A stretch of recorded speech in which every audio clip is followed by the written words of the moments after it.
जब कोई मुसलमान नमाज पढ़ने की नीयत करता है ना तो 2-4 शैतान उसके पीछे लग जाता है। क्या शैतान लगता है भाई? बोलो भाई, क्या शैतान लगता है? फिर वो इमाम साहब बोले, आलिम साहब बोले कि जब कोई मुसलमान रोज़ा की नीयत करता है 2-4 शैतान उसके पीछे लग जाता है, लेकिन जैसे ही कोई मुसलमान सदक़े की नीयत करता है, अल्लाह के रास्ते में दान पुण्य का नीयत करता है, अल्लाह के रास्ते में ज़कात की नीयत करता है, सदक़े की नीयत करता है, तो 70 शैतान उसके पीछे लग जाता है। कितना शैतान? तो आलिम साहब ने कहा कि एटा मजमात कोई छे, अरे कोई नौजवान छे ये 70 शैतान को हरा दे, सदका कर दे। एक नौजवान खड़ा हुआ, बोला मौलवी साहब शैतान की ऐसी की तैसी मी वहां घरे दूं। ये नौजवान उठा घर गया, आटा का बोरा खोला, आटा का बोरा खोला, एक झोला में आटा भरा और झोला लेके घर से जैसे निकल रहा था आके बीवी खड़ी हो गई आगे, पुरान जाए, बोले सदका करवा जाइए। बोला क्या क्या सदका करवो तू? एक तो काम धंधा नहीं करते हैं, ऊपर से घर में रखा हुआ आटा सदका करने जाइएगा, रख जाओ, लिया आगे चुपचाप रख दिया। आके मस्जिद में बैठ गया तो एक आदमी बगल वाला पूछ रहे कि भैया की भैल ती हरा लो शैतान? बोले कि भाया हरे दिन तो लेकिन मैं पूरा तैयारी कर, लेकिन जैसे ही हम निकल रहे थे बीच में शैतान की अम्मा आ गई,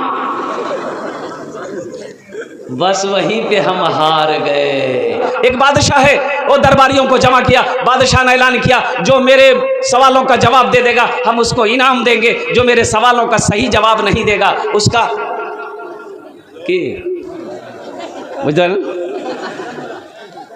अब लोग बैठे हुए, बादशाह खड़ा हुआ, बादशाह ने ऐलान किया भाई के छे मोर सवाल और जवाब के देवे, खड़े हो जाओ, के दिवे। कोई खड़ा नहीं हो रहा, लोग आपस में बात कर रहा, भैया छिट खोपड़ी बादशाह जी उल्टा पुल्टा सवाल कर तो जवाब सही नहीं दीबो जान से मरे देते, जिंदगी बचे जावे ने दिल्ली खड़े खा लूँ। एक नौजवान खड़ा हुआ, बोला कि बादशाह मैं आपके सवालों का जवाब दूंगा, बोलिए क्या सवाल है? बादशाह बोला सोच लो। बोला सोच लिया, कीजिए सवाल क्या कीजिए, सवाल कीजिए आपका सवाल क्या है?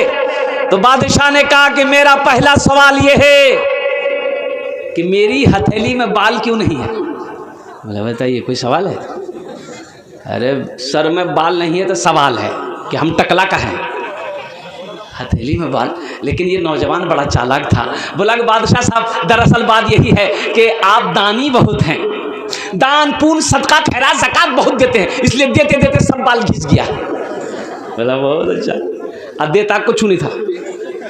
बोला बहुत अच्छा जवाब दिया, इसको इनाम दो, इसको इनाम दो, इसको इनाम दो, कुर्बान जाओ। बादशाह ने कहा मेरा दूसरा सवाल। ये नौजवान ने कहा कि बोलिए दूसरा सवाल क्या है? बादशाह ने कहा कि मेरा दूसरा सवाल ये है कि ठीक है मैं दान पुण्य सदका खैरात ज़कात देता हूँ, मेरे हाथों के बाल दे दे कर घिस गए हैं, मेरा दूसरा सवाल ये है कि तुम्हारी हथेली में बाल क्यों नहीं?